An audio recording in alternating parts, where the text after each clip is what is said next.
एक समय की बात है, हिमालय की खाड़ी के किनारे एक छोटे से शांत गांव में राहुल नाम का एक युवा लड़का रहता था। राहुल अपने क्रोधी स्वभाव और चंचल मन के कारण गांव भर में प्रसिद्ध था। उसका मन हर समय विचारों से भरा रहता था। सोचो कि उसके विचारों के तूफान ने उसके मन को एकदम बेचैन कर दिया था। उसके जीवन से शांति मानो गायब हो गई थी और वह हमेशा अपने ही ख्यालों में खोया रहता था और तनावपूर्ण जीवन जी रहा था। उनके अशांत मन और क्रोध के कारण उनके अपने परिवार के सदस्यों और गांव वालों से भी संबंध अच्छे नहीं थे, जिससे वह और भी अधिक अकेला और अपमानित महसूस करने लगा। वह और भी अधिक मानसिक तनाव की स्थिति में चला जाता है। एक समय की बात है, राहुल अपने गांव की गलियों में घूम रहा था। तभी उनकी मुलाकात एक बौद्ध भिक्षु से हुई जो एक पेड़ की छाया के नीचे ध्यान में बैठे थे। बौद्ध भिक्षु के चेहरे से निर्मल शांति की आभा झलक रही थी। इस असीम शांति में राहुल बौद्ध भिक्षु की ओर आकर्षित हुआ।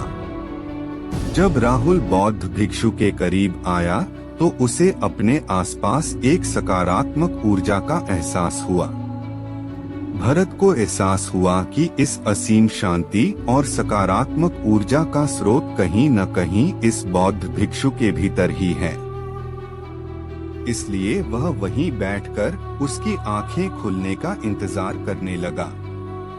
थोड़ी देर बाद जब बौद्ध भिक्षु की आंख खुली तो उसने एक युवा लड़के को अपने सामने बैठा पाया, जो बहुत तनावग्रस्त और नकारात्मक भावनाओं से भरा हुआ लग रहा था। राहुल ने बौद्ध भिक्षु की ओर उदार भाव से देखा और बहुत विनम्रता से कहा, मालिक, मेरा मन बहुत अशांत है और मेरे मन के विचार मुझे खाए जा रहे हैं। मुझे एक पल के लिए भी शांति महसूस नहीं होती।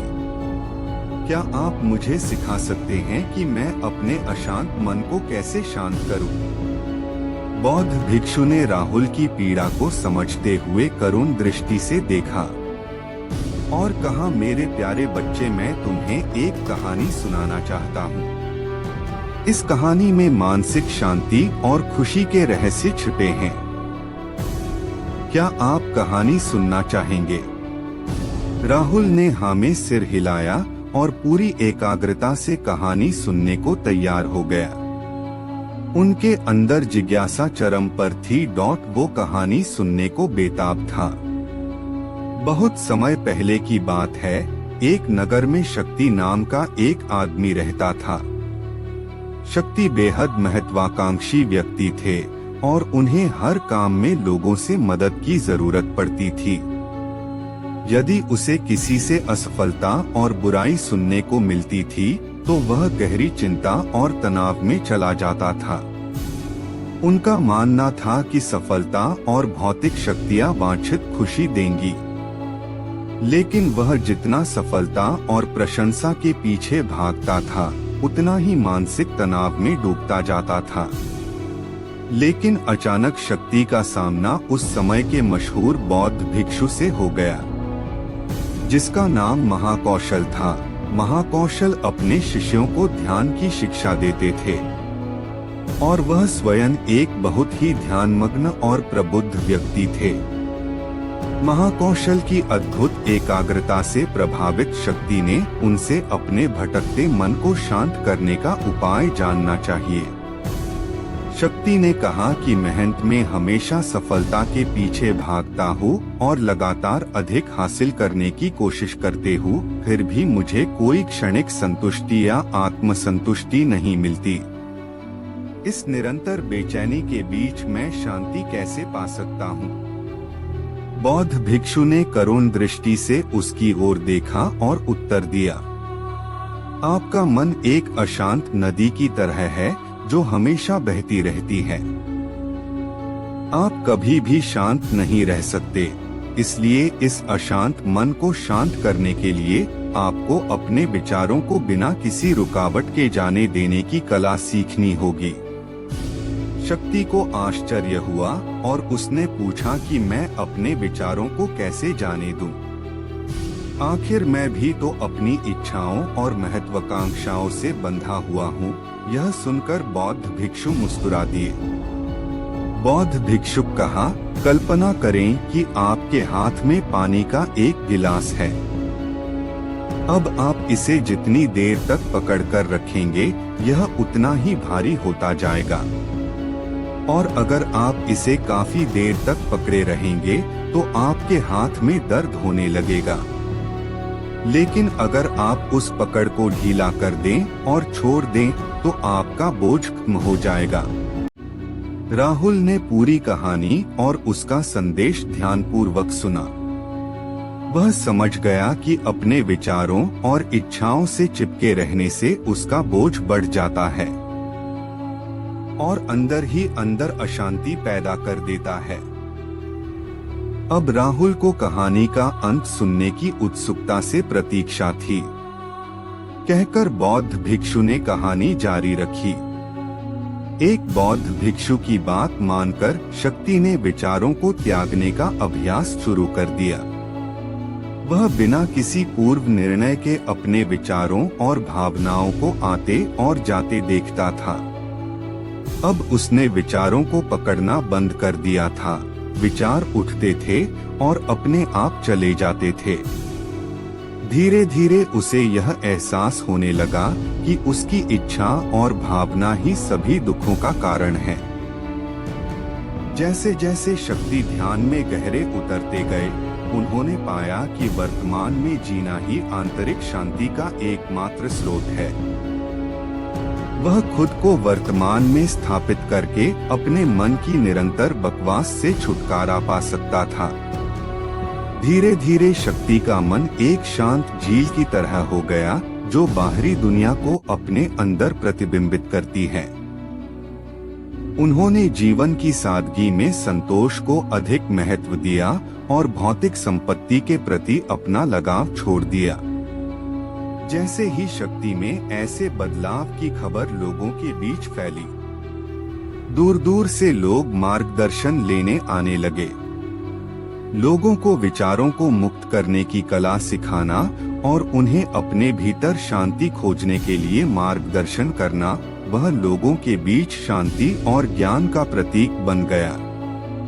शक्ति और साधु की कहानी समाप्त कर महाकौशल बौद्ध भिक्षु कुछ देर के लिए चुप हो गए, ताकि इस कहानी का अर्थ राहुल के मन में अच्छी तरह बैठ जाए। राहुल ने बौद्ध भिक्षु की ओर देखा तो उनकी आंखों में अब एक नई समझ दिखाई दे रही थी। राहुल ने धीरे से कहा कि मुझे इस कहानी में ज्ञान दिखता है, लेकिन मैं इसे अपने जीवन में कैसे लागू करूं? मैं अपने अशांत मन को कैसे शांत कर सकता हूं? राहुल के इस सवाल पर बौद्ध भिक्षु गर्मजोशी से मुस्कुराते हैं और फिर कहा कि अशांत मन को शांत करने का अभ्यास आत्म जागरूकता से शुरू होता है। अपने भीतर उठने वाले विचारों का निरीक्षण करने के लिए प्रतिदिन कुछ समय निकालें। उन भावनाओं पर ध्यान दें जो आपके मन में आती हैं और देखें कि वे कैसे आती हैं और आकाश में गुजरते बादलों की तरह चले जाएं। राहुल ने आंखें बंद कर लीं और बौद्ध भिक्षु के कहे अनुसार अपने विचारों का अवलोकन करने लगे। जैसे ही उसने अपने भीतर उठने वाले विचारों पर ध्यान देना शुरू किया, उसे इसका एहसास हुआ। उसे अपने अंदर चिंता और इच्छाओं की एक निरंतर धारा बहती हुई महसूस हुई। सिर्फ एक एहसास ने ही उसे एक अद्भुत शांति का एहसास कराया। उन्हें यह भी एहसास हुआ कि यह सभी विचारों और भावनाओं से अलग है। बौद्ध भिक्षु ने आगे कहा कि जैसे शक्ति ने खुद को सभी मोहमाया से अलग कर लिया था, वैसे ही अपने मन को अशांतकारी विचारों और भावनाओं से मुक्त करने का अभ्यास विकसित करो। बिना किसी पूर्वाग्रह के विचार को वैसे ही स्वीकार करें जैसे वह आता है और फिर धीरे धीरे उन्हें जाने दें। और अपना ध्यान वर्तमान क्षण पर केंद्रित करें। लेकिन राहुल ने टोकते हुए कहा कि अगर विचार और भावनाएं इतनी मजबूत हैं, तो क्या होगा? बौद्ध भिक्षु ने कहा, यह बना रहता है और मन को छोड़ने से इनकार करता है। बौद्ध भिक्षु ने राहुल की बात से सहमति जताते हुए सिर हिलाया और कहा, ऐसे कई मौके आएंगे जब आपके मन में सवालों का बवंडर चल रहा होगा। जब आपका दिमाग आपकी बात ही नहीं सुनेगा, तो ऐसे में आपको अपनी सांसों की ताकत पर विश्वास करना होगा।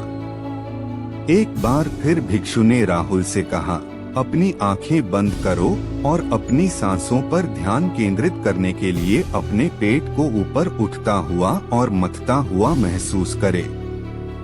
बौद्ध भिक्षु ने बताया कि जब भी आपका मन अशांत हो तो तुरंत अपनी सांसों पर लौट आएं।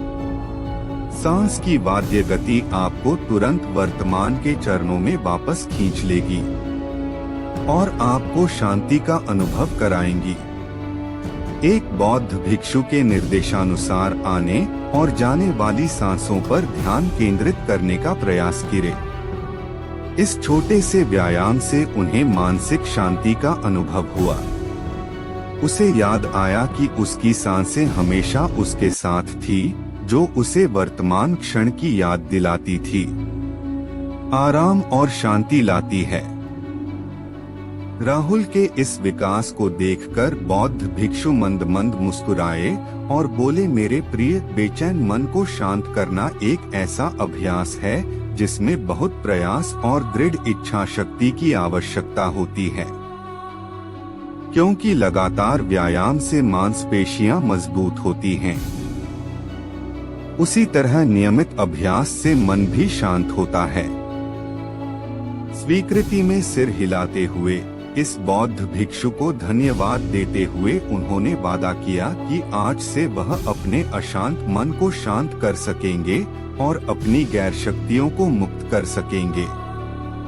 बौद्ध भिक्षु ने राहुल के कंधे पर हाथ रखकर कहा, मुझे आपकी क्षमता पर बहुत भरोसा है और आपको जल्द ही आंतरिक शांति मिलेगी। लेकिन याद रखें कि यह आसान नहीं होगा। लेकिन अगर आप दृढ़ इच्छा शक्ति और खुले दिल से प्रयास करेंगे तो आप निश्चित रूप से वह शांति पा लेंगे जो आपके अंदर है। उस दिन से राहुल अपने अशांत मन को शांत करने का प्रयास करने लगा और हर दिन ध्यान करने के लिए एक अलग समय निर्धारित किया। उसने अपने मन में उठने वाले विचारों को बिना किसी रोक टोक के जाने दिया और अपनी सांसों के जरिए खुद को वर्तमान में बनाए रखने की कोशिश की। समय के साथ अभ्यास करते हुए राहुल को अपने अंदर शांति का अनुभव हुआ। जैसे जैसे समय बीतता गया, राहुल को ज्ञान और शांति का स्रोत कहा जाने लगा। जैसे जैसे समय बीतता गया, भरत को ज्ञान और शांति का स्रोत कहा जाने लगा। ग्रामीण अपने अशांत मन को शांत करने के लिए राहुल के पास आने लगे। बौद्ध भिक्षुओं के शिक्षक दूसरों की मदद करते समय आत्म जागरूकता की शक्ति साझा करते हैं। बौद्ध भिक्षु आंतरिक शांति पाने की शिक्षा देते हैं। इसके साथ ही उन्होंने अपनी सांसों पर ध्यान देने और अपने विचारों को मुक्त करने की कला भी सिखाई। ऐसे निवासियों का विकास हुआ और उन्हें मन की अमूल्य शांति मिली। बौद्ध भिक्षु की शिक्षाओं और राहुल द्वारा संचालित अभ्यास के माध्यम से विचारों को त्यागने और वर्तमान में जीने की कला दूर दूर तक फैल गई। उन्होंने कई लोगों की जिंदगी बदल दी और जैसे जैसे समय बीतता गया, उनकी जिंदगी और भी बदलती गई। राहुल का शांत प्रभाव उसके गांव की सीमाओं से परे तक फैला हुआ था। आसपास के गांवों और शहरों से लोग राहुल के परिवर्तन की कहानी सुनते थे, उनसे सलाह लेने आते हैं। मन के बोझ तले दबे लोगों के लिए राहुल आशा की किरण बन गया। राहुल की शिक्षाएं केवल ध्यान और प्रवचन तक ही सीमित नहीं थीं। बल्कि वह रोजमर्रा के काम जागरूकता के साथ करने पर ज्यादा जोर देते थे। वह लोगों को अपनी भावनाओं के प्रति जागरूक रहने की याद दिलाते थे। दोस्तों, यह कहानी आपको कैसी लगी हो कमेंट करके जरूर बताना। नामो बुद्धा।